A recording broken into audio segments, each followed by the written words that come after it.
Special thanks to Toys and Things in Danvers, Massachusetts, Reaper Miniatures, Off the Wall Games in Hadley, Massachusetts, Games and Friends in Springfield, Massachusetts, as well as AAA Games Arena in Wilbraham, Massachusetts. If you enjoy the show, help the podcast grow. Give us a follow on Twitter at LordsBroken, join the community Discord, and maybe consider offering a small tribute to the old ones on our Ko-Fi. All these links and more can be found in our link tree at linktr.ee/The Broken Lords. Thank you.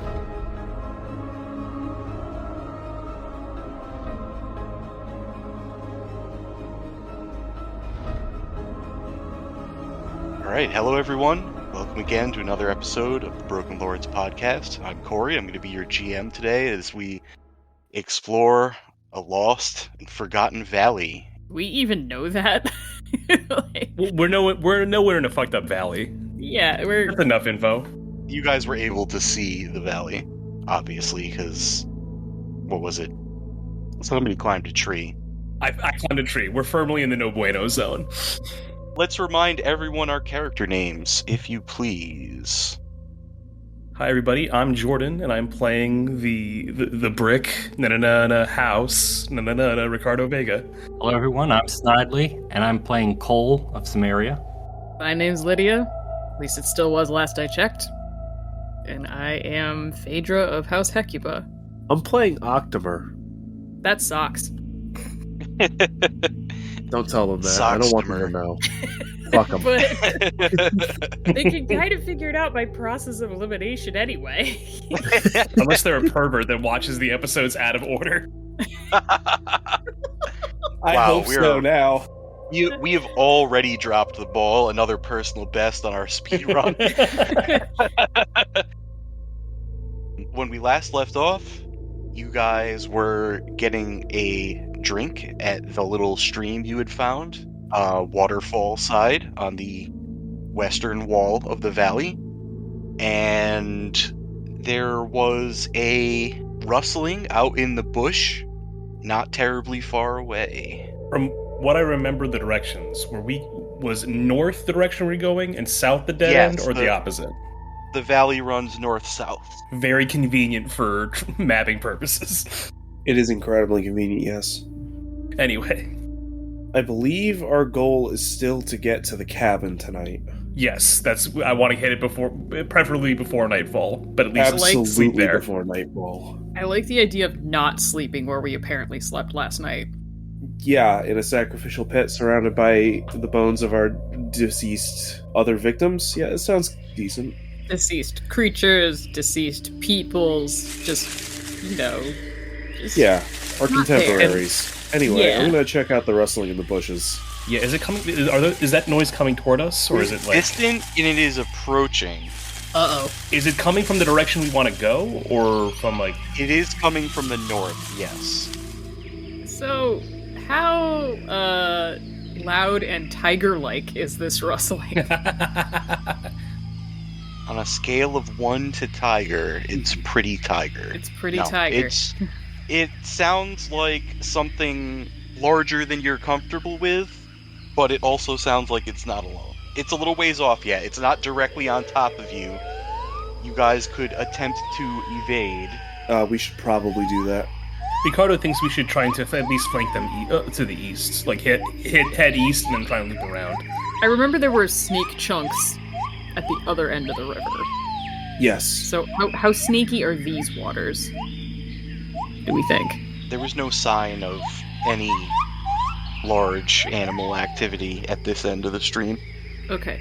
Now, I also remember that the waterfall, it's not water cascading from the top of a cliff. It's almost coming out of a hole in the rock wall. Yes, coming out of a hole in the side of the rock wall, yeah. Okay, is there any even partially traversable area below, or I guess below to behind the waterfall itself? Like, is there a space? No, it's just running down the rock face. Oh, okay. Okay. We're at the wall. Yeah. I'm we just ain't trying going to further think, west. I don't think.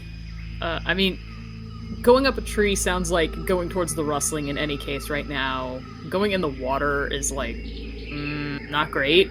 I'm just trying to think, like, maybe if we put our backs to like the rock wall, then they can't. Ricardo does not feel good about putting himself in a position he cannot escape from. I mean, Well, if we go further west, following the river, and by following I mean like feet in the river, that'll at least help hide our tracks from whatever's following us. I like that. I want to go with that. We can kind of try and evade a bit. Okay. Wait, are we at the west wall or the east wall, Corey? You're at the west wall. Alright, so we're going, regardless, yeah, following the river, I guess, east in this case, then hook Yeah, up, we go back east again. and then hook north. Yeah. Which, that's kind of where the cabin was anyway, right? Cabin is definitely to the north on a little raised plateau, I believe. Okay. It's at the foot of a plateau. Oh, to the foot of a plateau. Nice. Yeah, as long as when you reach a break in the trees or something, if you can locate the plateau, you'll know you're going in the right direction. It's pretty large, so that won't be difficult. I say we break off and begin this plan immediately. Yeah. Ricardo agrees. Let's do it. Alright, we follow the river. Hopefully it helps hide our tracks a bit from whatever the fuck is moving towards us. Do we need to make like a stealth roll or maybe a survival roll to cover tracks or things like that? Yeah, that would be a survival check to try and figure out how to evade at least animal senses, if that's your goal. Yeah. Do we all need to make this, or can only one of us try? I would say whoever is leading the group is going to be the one making the check in this instance. That might be Octomer in this case. It was his plan. Rad, 2 dice? That's the default, yes. Is there any assistance things we can do in this, or is it just going to be up to Octomer? If you want to assist, what you would do is you would first make a check. And if you succeed at the check, you'll give him a bonus die. May I attempt that? You guys are hustling, so it can't be anything too elaborate. You also have to explain how it is you're assisting in the check. Yeah, I figured I would think about it like doing the grunt work of like him directing me to do like covering tracks and stuff like that while he picks the optimal path out to get us away from the rustling. Alright, so for you would actually probably, if that's what you're going to be doing, you would actually probably want to roll stealth for that. Me, roll stealth, okay. Yes. I can do that. Okay. 2 dice. 2 dice. Everybody should be back up to 3 fortune points, by the way, if I did not already state that. Thank you. Appreciate it, and we got uno success. Alright, you got 1 success. Alright, Sox, you're starting at 3 for your survival check. Okay, I'm also going to spend a fortune, I think. Giving you 2 successes right off the bat. Yeah. Let's get some starting momentum up in this piece. Roll 3 then. That's a success. 11, target number 16, so we have 4 successes total. Ow. Rad. Okay. True tiger negation hours over here. So you make your way back east, splashing your way through the stream, and trying to mask your scent, as you said. Yeah. And when the noises start getting a little bit distant, you cut north into the woods. And you can tell that whatever these things are, they are actively looking for you. Brilliant. As you lead the crew between the trees, over like broken, uneven ground, there's lots of roots, there's lots of rocks. You guys are moving as fast as you safely can without risking spraining an ankle or falling or something like that. You are not able to catch a glimpse of them. You're getting away from them, but you do hear them calling out to each other, and it sounds like a pig noise, but much louder. That's bad. Even if they're just regular warthogs, I don't want to deal with that shit. Not I with our guarantee you they're not regular Yeah, regular I know. warthogs don't hunt you. No, that's true. That do be true, though. Ricardo, feeling more comfortable going, let us maybe make post-haste to the north to try and find that shelter. Maybe in this sentence we're going. Yeah. So you're beating feet to the north. You're making pretty good time.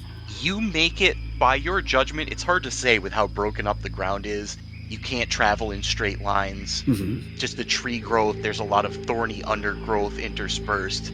But by your best judgment, you've made it a mile, maybe a mile and a quarter to the north after several hours have passed. We're firmly in this is jungle or woods? This Or is doesn't matter? jungle. Okay. It's basically not quite as dense jungle as like the Amazon would be, but the trees are thick here. Got it. Everything everywhere is old growth as far as the trees are concerned. Some of them are clustered, growing close together, kind of like splitting off from each other in groups. Some of the larger trees have open ground around them, but you never have a particularly long line of sight. Okay. And it is difficult and at times impossible for you guys to just travel straight. And it is just the nature of the broken up ground is slowing you down a lot. Is there only so much light coming through the canopy too? Like, is it dark here? Is it? It is, yeah. The canopy cover is fairly solid. There's patches where there's light coming through. It's not like twilight, dusk, dark, but it's pretty shaded, which you're also thankful for because it seems like every step north you're taking, it feels like it's getting hotter. We don't like that. But yeah, a few hours go by. You've made it more than a mile. You're fairly certain of that.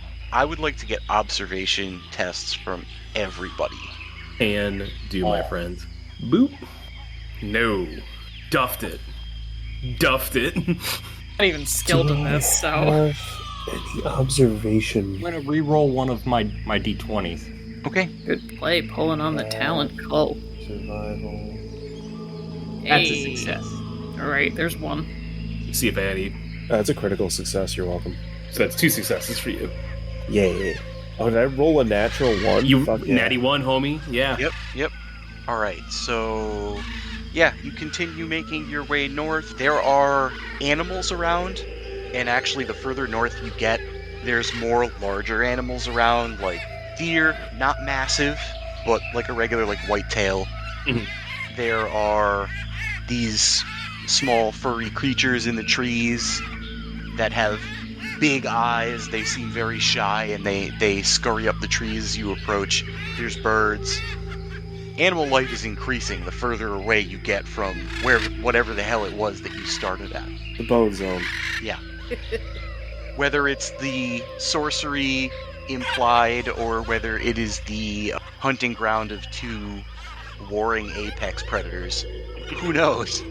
But as you get away from that, the jungle definitely becomes more lively. This is a good sign. It is true. We might not necessarily want it for food if they have to stay here for longer. More importantly, we'll have to keep one eye open less when we sleep. Ricardo thinks he'll keep both eyes open still. As he travels on. We'll dry out if you Is sleep that way. That's not sleeping. Ricardo knows this. I wonder how far it is to the cabin. Are the trees here looking particularly climbable like they were back at the forest line? Some of them are, yes. The trees are larger, so you have handhold options. A lot of them have very lignified vines coming down. It would not be terribly difficult for you to climb a tree and try and get your bearings. Ricardo can climb up and get our bearings again. Maybe see if we have to change direction. If we have time and it's safe. Do we still hear the noises from the whatever it was searching from us down back further south? You do not.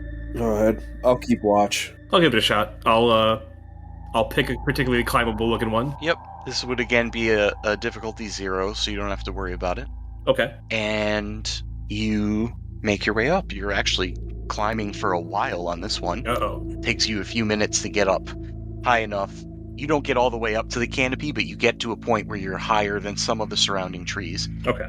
You can see the plateau in the distance. When you look back to the end of the valley that you started in, Right. it seems like you're fairly close to halfway to the plateau. Okay. But it's been hours at this point. You are past noon. So we'd kind of have to hustle. We have to, yeah. As he finally gets his way down, Ricardo goes, there can be no more pit stops if we want to reach it by a time we might be safe by. We're going in the right direction, though. Well, that's good. All right then, friends. Let's pack up and move. All right. Alright, Docs, you were on Overwatch? I was on Overwatch, yes. Alright, give me another observation check. I'm rich with success today. So, Save it. interesting thing on an opposed check is sometimes both sides can succeed. Yes, that is true. So, you're keeping an eye out, you've got the sling at hand. Mm-hmm. At this point, Ricardo he's yelled down to you that, we need to pick up the pace. He's working his way down, and you hear all of a sudden a loud crash in the bush maybe 30 or 40 yards away. And out of the bushes springs 2 decent-sized boars and 1 really, really big boar. Welcome, listeners, to Russia in 1916. I'm worried about my father. I'm concerned that there is a plot to end his life. No matter who is asked, Rasputin is the root cause of Russia's problems. This is damning evidence of some kind of conspiracy. In just a few days, Rasputin will be murdered in one of the most infamous and poorly understood crimes in history. At this point, everyone is a suspect. Come on, everybody. Let's break history.